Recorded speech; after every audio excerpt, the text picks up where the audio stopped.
안녕하세요. 사연둥이 혜인이에요. 저는 엘리자베스 머레이입니다. 사람들은 저를 엘리라고 부르죠. 국제원자력기구 IAEA의 핵사찰관으로 15년을 일했습니다. 2025년 3월 12일 오전 비엔나 본부에서 긴급 소집 통보를 받았습니다. 회의실에 들어서자마자 분위기가 심상치 않다는 걸 알았죠. 국장이 저를 똑바로 쳐다보더군요. 머레이 박사 한국 파견입니다. 순간 귀를 의심했습니다. 한국이요? 다음 주 APC 회담 전까지 현장 검증을 마쳐야 합니다. 워싱턴에서 직접 요청했어요. 워싱턴이라는 단어가 나오자 모든 게 이해됐습니다. 트럼프 행정부였죠. 그는 재집권 이후 아시아 동맹국들에 대한 압박을 노골적으로 드러내고 있었습니다. 한국도 예외는 아니었고요. 한국이 사용 후 핵연료 재처리 시설을 가동 중이라는 정보가 있습니다. 확인해 주십시오. 제 머릿속이 복잡해졌습니다. 한국은 1970년대부터 핵 주권을 제한받아온 나라였습니다. 미국과 맺은 원자력 협정 때문이죠. 재처리는커녕 농축조차 자유롭지 못한 곳이었습니다. 그런 나라가 갑자기 재처리 시설을? 말이 안 됐습니다. 증거가 확실한 겁니까? 위성사진이 있습니다. 대전의 한국원자력연구원 지하시설에서 열 신호가 포착됐어요. 국장이 건넨 자료를 펼쳐봤습니다. 흐릿한 열화상 이미지였죠. 이걸로 재처리 시설이라고 단정하기엔 근거가 약했습니다. 하지만 저는 알고 있었습니다. 이건 기술적 검증이 목적이 아니라는 걸. 박사님이 가야 합니다. MIT 출신이고 로렌스 리버모어 연구소 경력도 있으니까요. 한국 측도 거부하기 어려울 겁니다. 결국 정치였습니다. 트럼프는 APC 회담을 앞두고 한국을 압박할 명분이 필요했던 거죠. 국제기술 인증이라는 명목으로 여론을 무마하려는 수작이었습니다. 저는 그 도구로 선택됐고요. 사실 저도 한국 기술에 대한 선입견이 있었습니다. 빠르게 성장했지만 핵심 기술은 여전히 미국이나 프랑스에 의존한다고 생각했죠. 재처리 기술은 더더욱이요. 그건 단순한 원자력 기술이 아닙니다. 플루토늄 추출이 가능하다는 건 곧 핵무기 제조 능력을 의미하니까요. 한국이 그걸 독자적으로 개발했다? 믿기 어려웠습니다. 언제 출발합니까? 내일 오전편으로 인천행입니다. 도착 즉시 대전으로 이동하세요. 회의는 10분 만에 끝났습니다. 저는 사무실로 돌아와 한국 관련 자료를 뒤졌습니다. 최근 5년간의 원자력 연구 동향, 예산 배정 내역, 주요 인물 프로필까지요. 그중 한 이름이 눈에 들어왔습니다. 이윤서 박사. MIT에서 박사 학위를 받고 로스알라모스 국립연구소에서 핵연료 사이클을 연구했던 인물이었습니다. 5년 전 갑자기 귀국해서 한국원자력연구원 책임연구원으로 일하고 있었죠. 로스알라모스 출신이 왜 한국으로? 뭔가 석연치 않았습니다. 그 정도 경력이면 미국에서도 충분히 대우받을 수 있었을 텐데요. 다음 날 아침 저는 비엔나를 떠났습니다.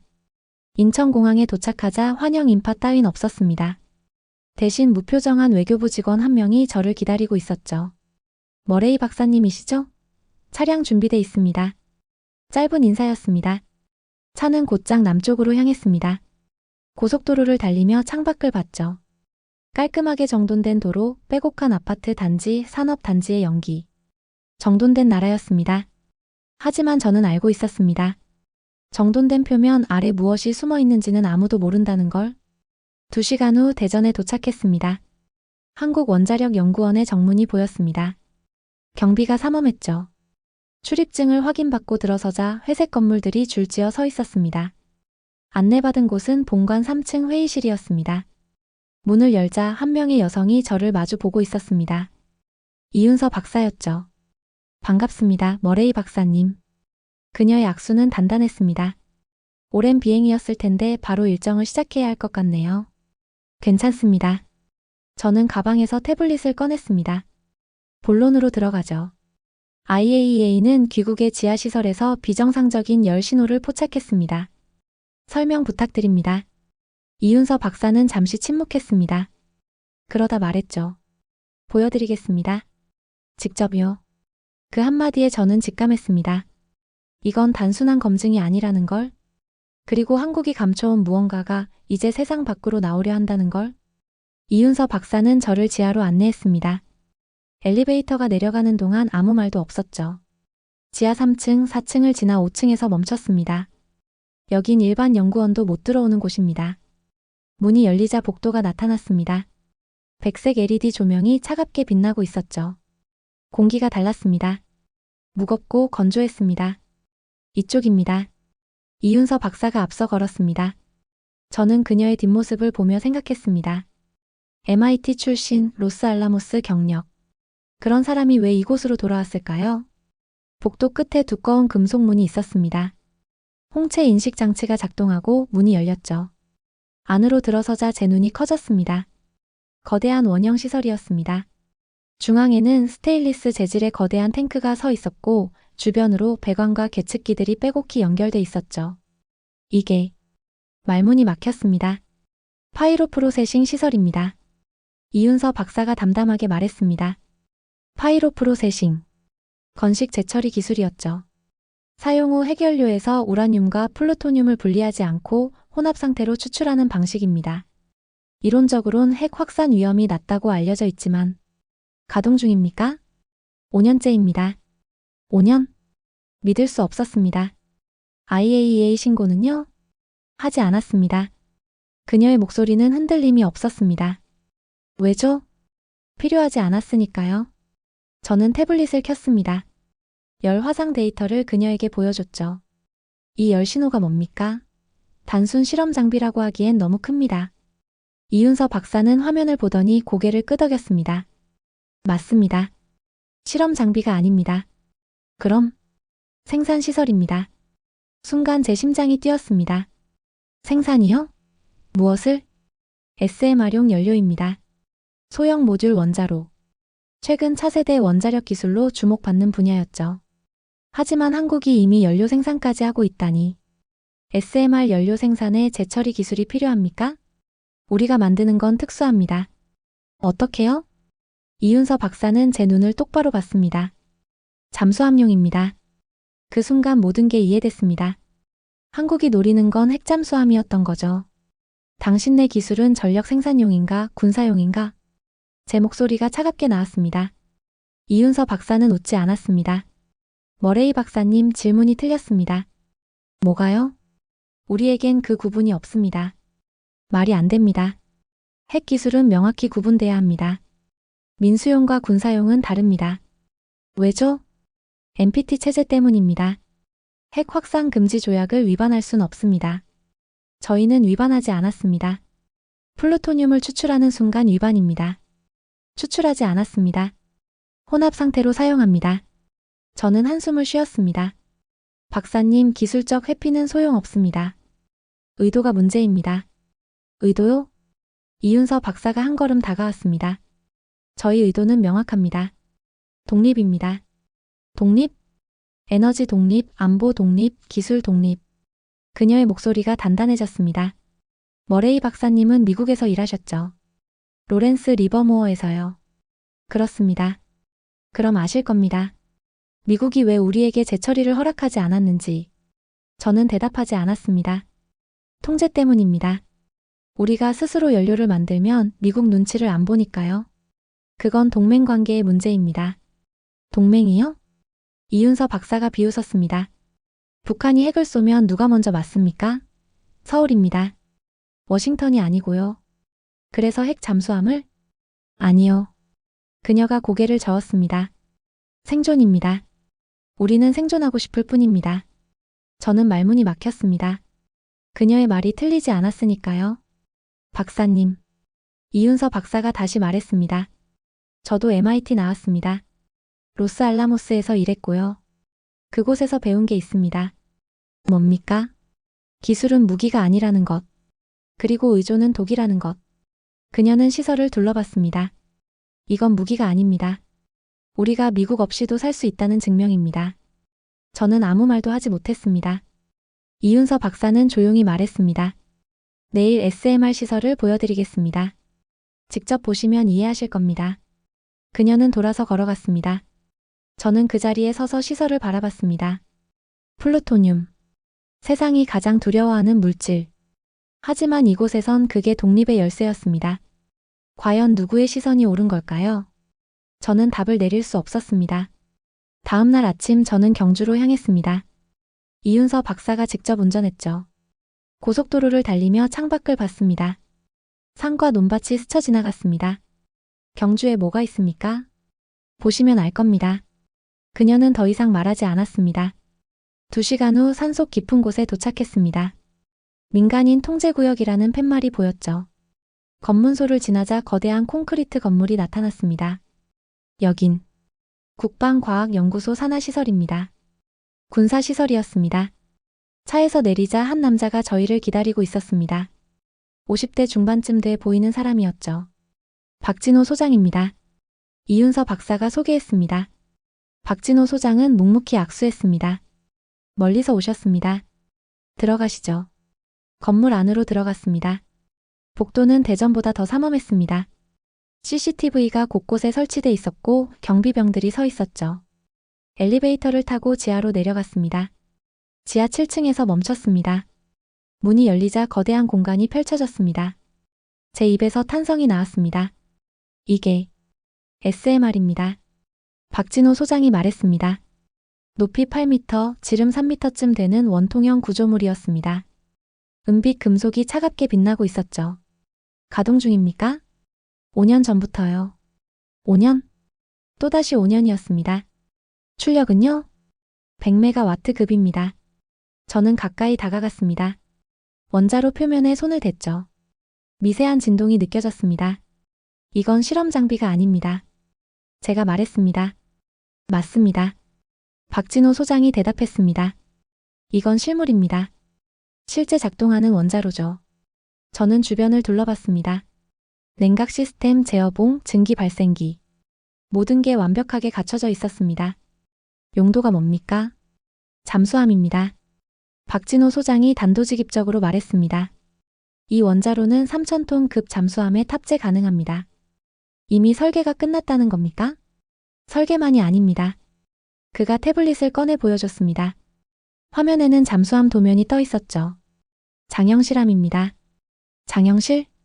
조선시대 과학자죠. 신분의 한계를 기술로 깬 사람입니다. 저는 화면을 들여다봤습니다. 3,200톤급 잠수함이었습니다.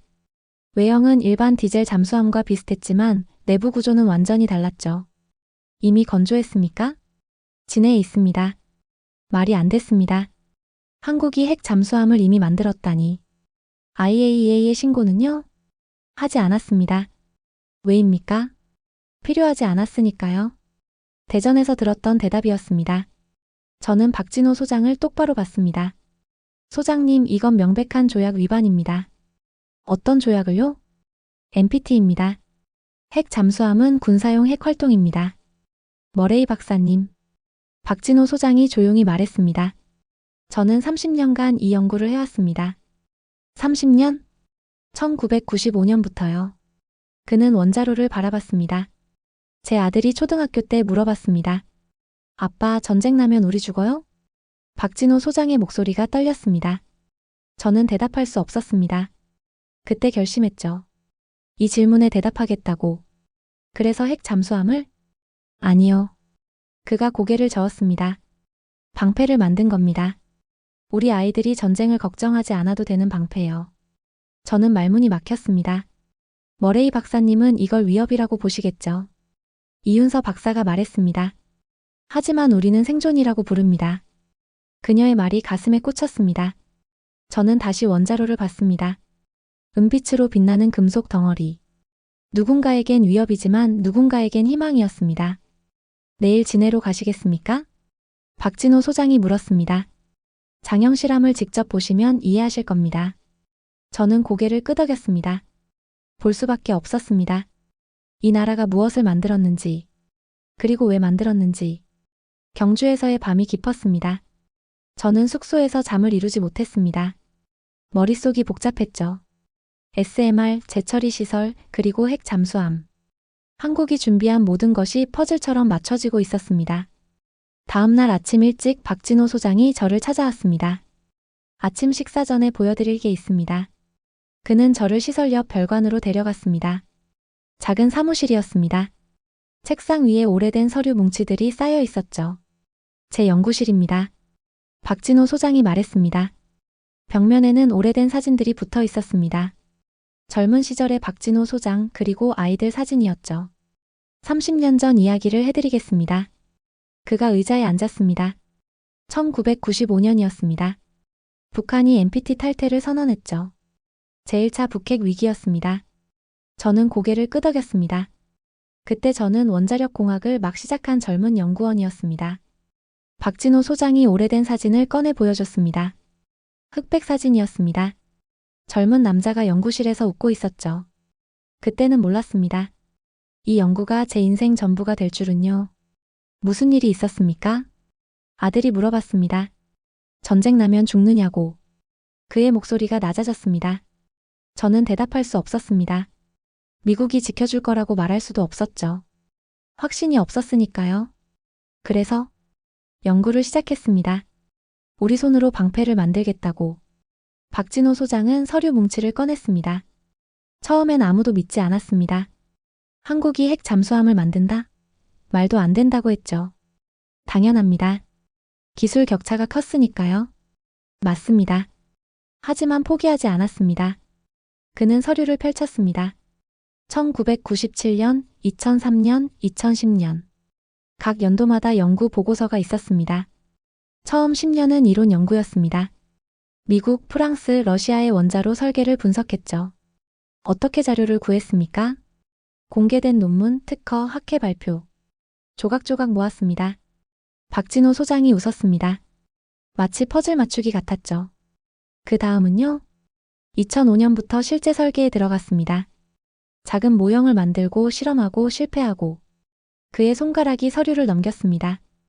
2012년에 첫 프로토타입을 완성했습니다. 10메가와트급 소형 원자로였죠. 성공했습니까? 실패했습니다. 박진호 소장이 쓴웃음을 지었습니다. 냉각 시스템이 문제였습니다. 해수 온도 변화를 견디지 못했죠. 포기하지 않았군요. 포기할 수 없었습니다. 그가 다시 사진을 꺼냈습니다. 고등학생쯤 된 아들의 사진이었습니다. 아들이 또 물어봤습니다. 아빠, 우리 안전한 거 맞죠? 박진호 소장의 눈빛이 흔들렸습니다. 저는 그때 알았습니다. 이건 제 문제가 아니라 모든 아버지의 문제라는 걸. 저는 조용히 들었습니다. 2015년에 두 번째 프로토타입을 완성했습니다. 50메가와트급이었죠. 이번엔 성공했습니까? 절반만요. 출력은 안정적이었지만 크기가 문제였습니다. 너무 컸죠.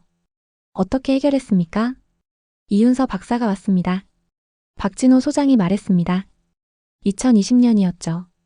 로스알라모스에서 귀국한 그녀가 새로운 연료 설계를 제안했습니다. 파이로프로세싱 연료요? 맞습니다. 고농축 우라늄 대신 혼합 연료를 사용하는 방식이었죠. 그는 도면을 펼쳤습니다. 이 방식으로 원자로 크기를 30% 줄일 수 있었습니다. 그래서 지금의 SMR이 탄생한 겁니까? 2021년에 완성했습니다. 박진호 소장이 창밖을 봤습니다.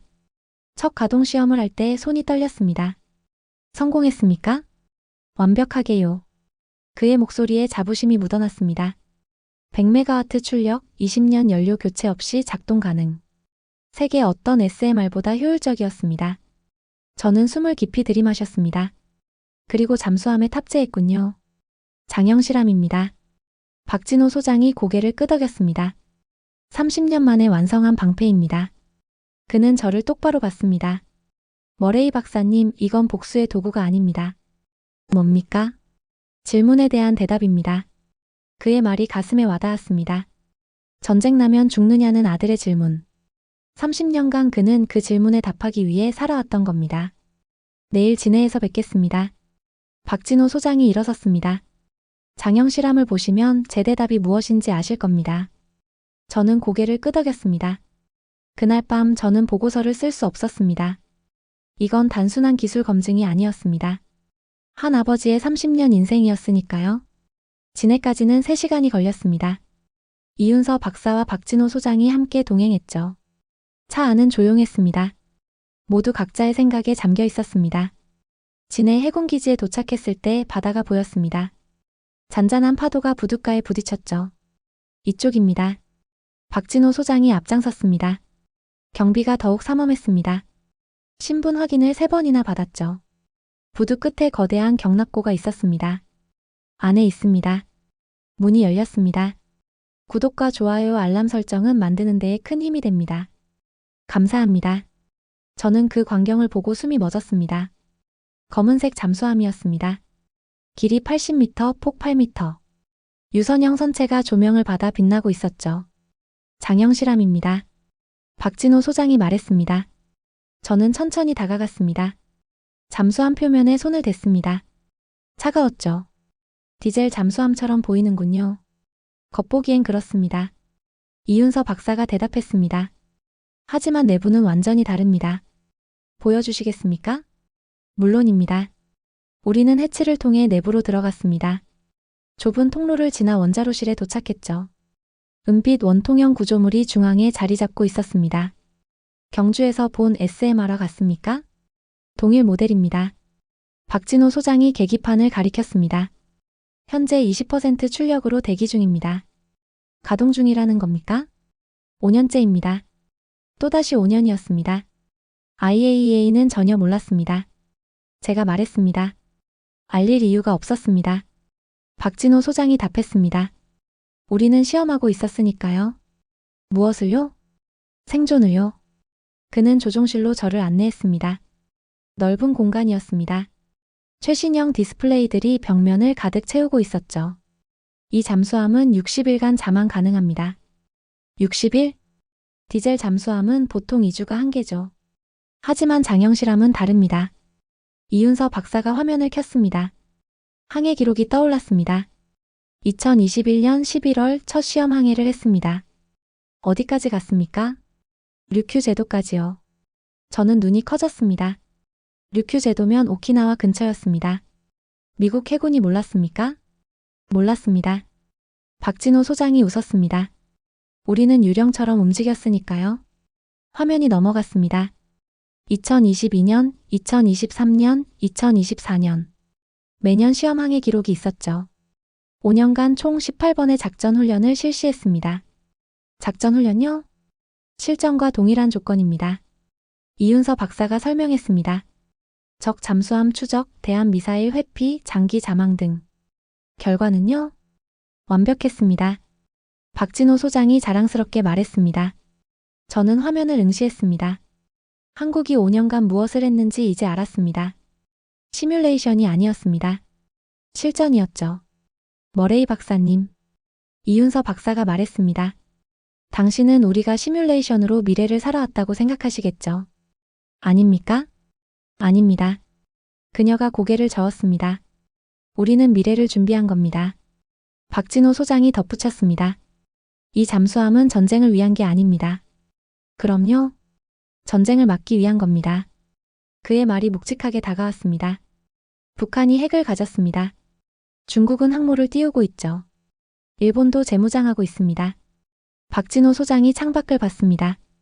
우리만 손 놓고 있을 순 없었습니다. 하지만 이건 조약 위반입니다. 어떤 조약이죠? 이윤서 박사가 반문했습니다. NPT는 우리를 보호하지 않습니다. 단지 묶어둘 뿐이죠. 그래도 규칙입니다. 규칙이요? 그녀가 비웃었습니다. 북한은 NPT를 탈퇴했습니다.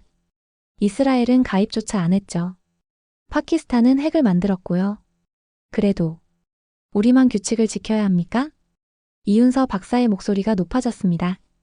우리가 죽어가도 규칙이 중요합니까? 저는 대답할 수 없었습니다. 박진호 소장이 조용히 말했습니다. 머레이 박사님, 우리는 디젤 외피를 쓴 핵잠수함을 만들었습니다. 왜 그렇게 했습니까? 세상의 눈을 피하기 위해서죠. 그가 잠수함을 쓰다듬었습니다. 하지만 이제 숨지 않을 겁니다. 무슨 뜻입니까? APC에서 공개할 겁니다. 저는 충격을 받았습니다. 공개요? 당신이 보고서를 쓰든 안 쓰든 우리는 세상에 알릴 겁니다. 이윤서 박사가 단호하게 말했습니다. 우리는 준비됐습니다. 그 말이 제 가슴을 쳤습니다. 준비됐다.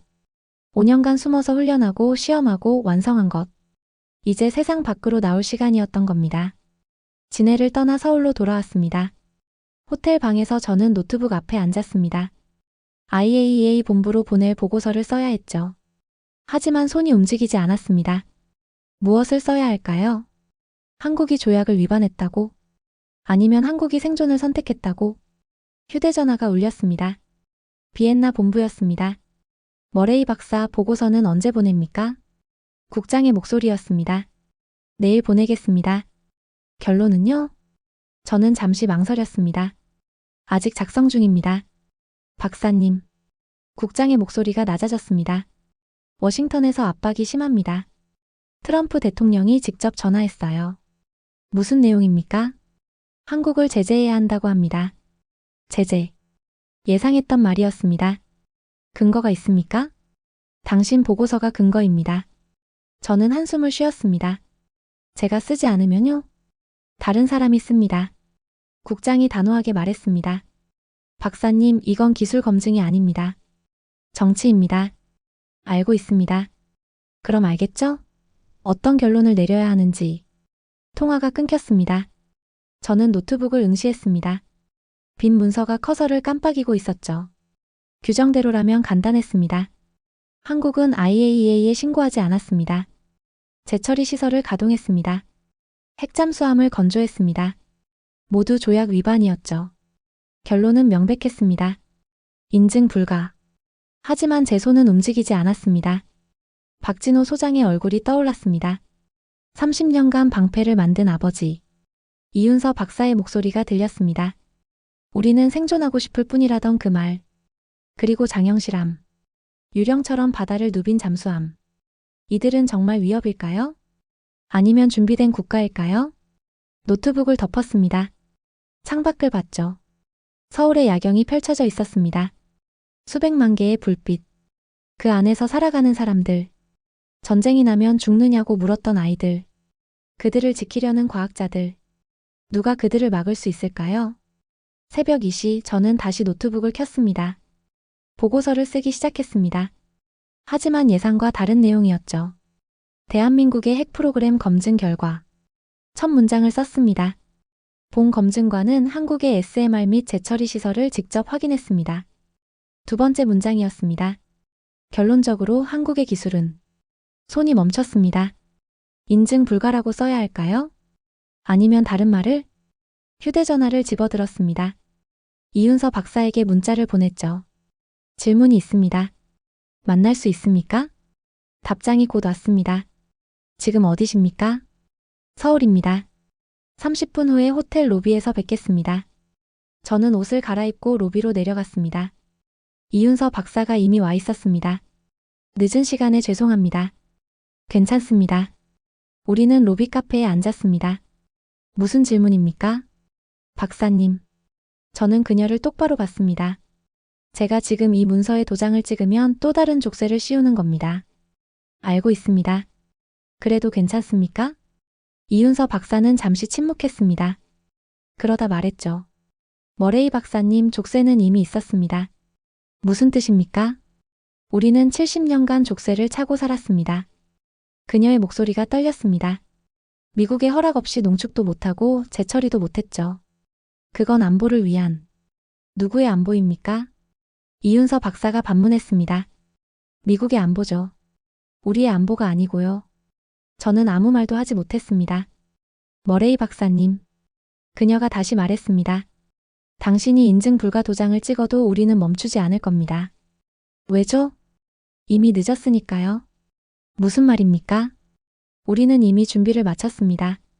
이윤서 박사가 웃었습니다. APC에서 세상에 공개할 겁니다. 당신의 보고서와 상관없이요. 그 말이 제 가슴을 쳤습니다. 그럼 제 보고서는 무의미한 겁니까? 아닙니다. 그녀가 고개를 저었습니다. 당신의 선택이 중요합니다. 왜죠?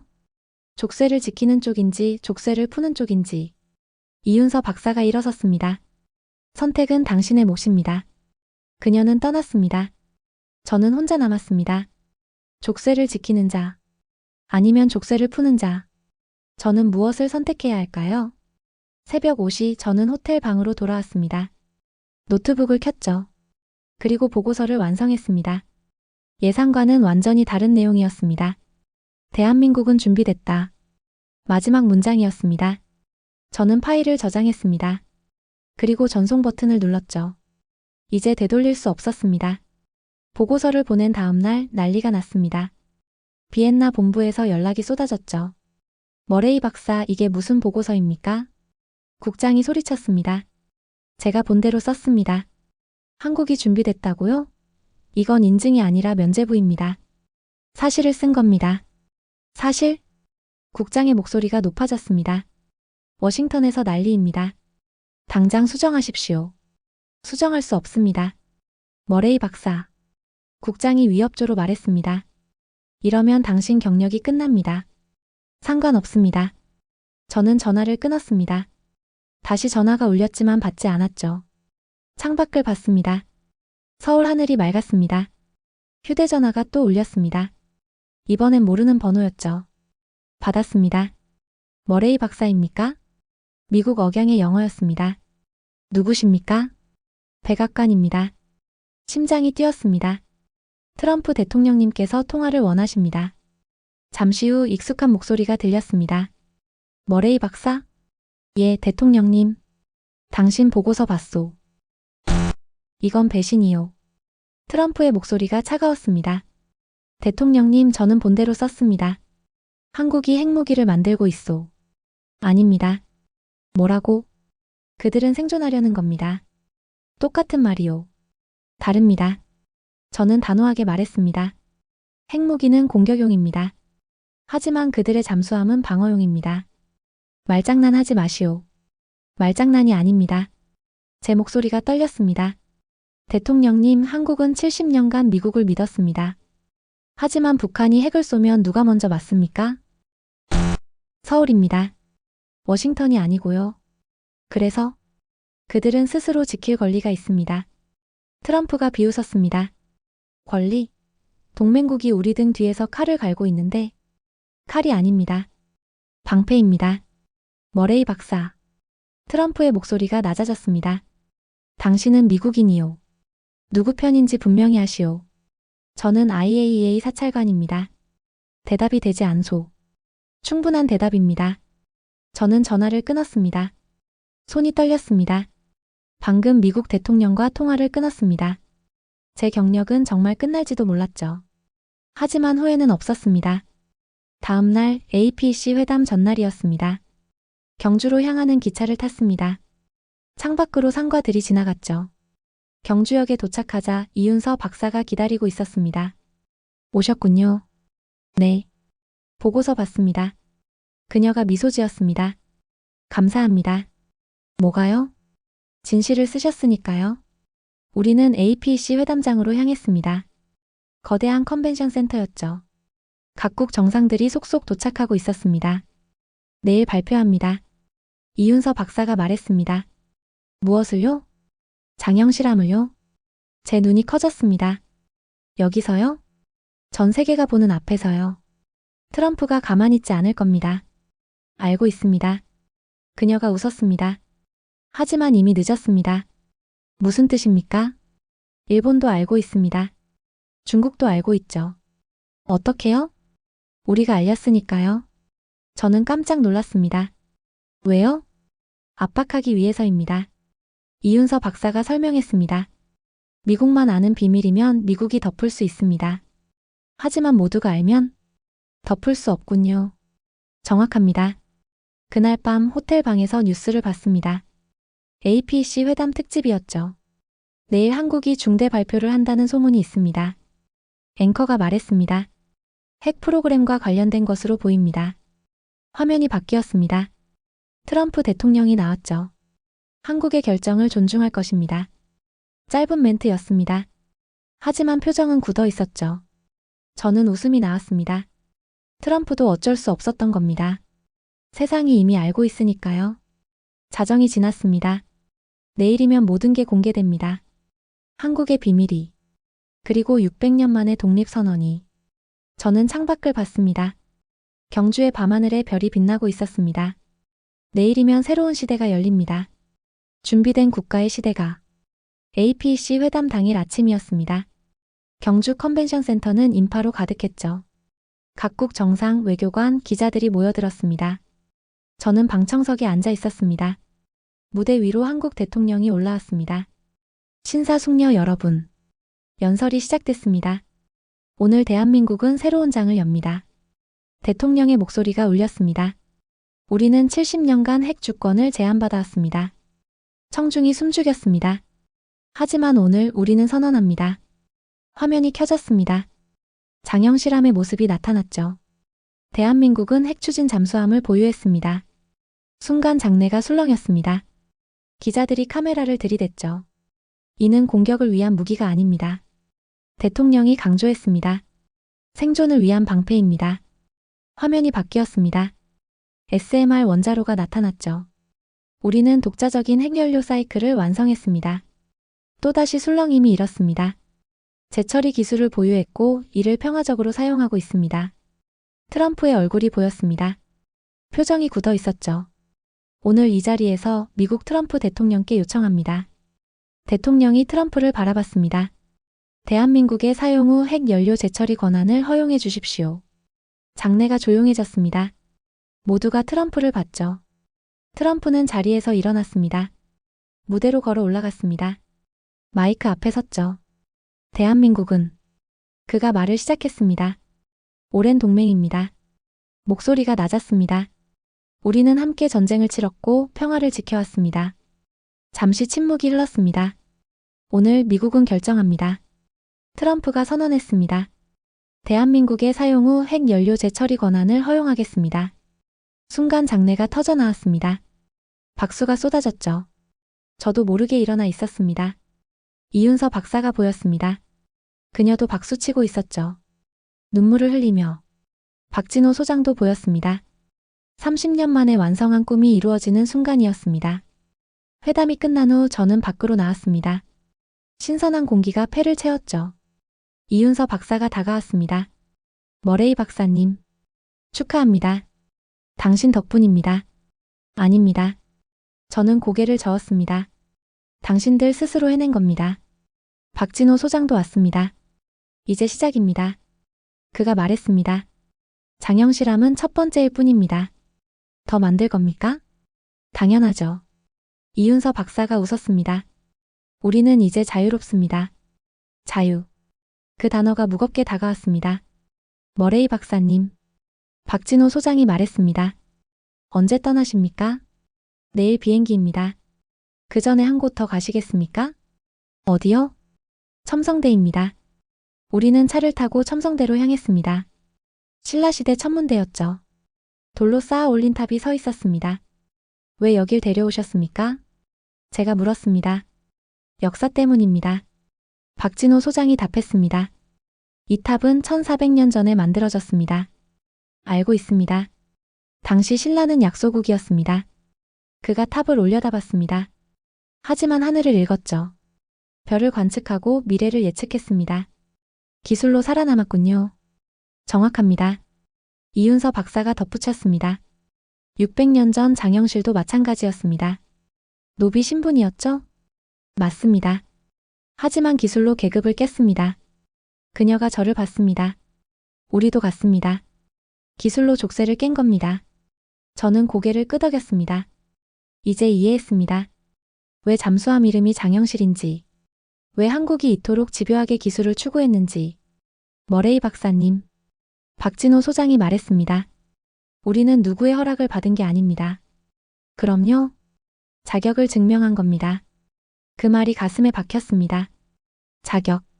한국은 70년간 자격을 증명해왔습니다. 경제를 일으키고 기술을 개발하고 민주주의를 지켜냈죠. 그리고 오늘 마지막 족쇄를 풀었습니다. 훌륭했습니다. 제가 말했습니다. 정말로요. 이윤서 박사가 웃었습니다. 이제 당신도 자유롭습니다. 무슨 뜻입니까? 족쇄를 푸는 쪽을 선택하셨잖아요. 저는 웃었습니다. 맞았습니다. 저도 자유로워졌습니다. 다음 날 아침 인천공항으로 향했습니다. 이윤서 박사가 배웅 나왔죠. 안녕히 가십시오. 또 만나야요? 물론입니다. 그녀가 손을 내밀었습니다. 다음엔 친구로 만나요. 저는 그 손을 잡았습니다. 약속합니다. 비행기에 올랐습니다. 창밖으로 서울이 보였습니다. 수백만 개의 불빛이 빛나고 있었죠. 저는 생각했습니다.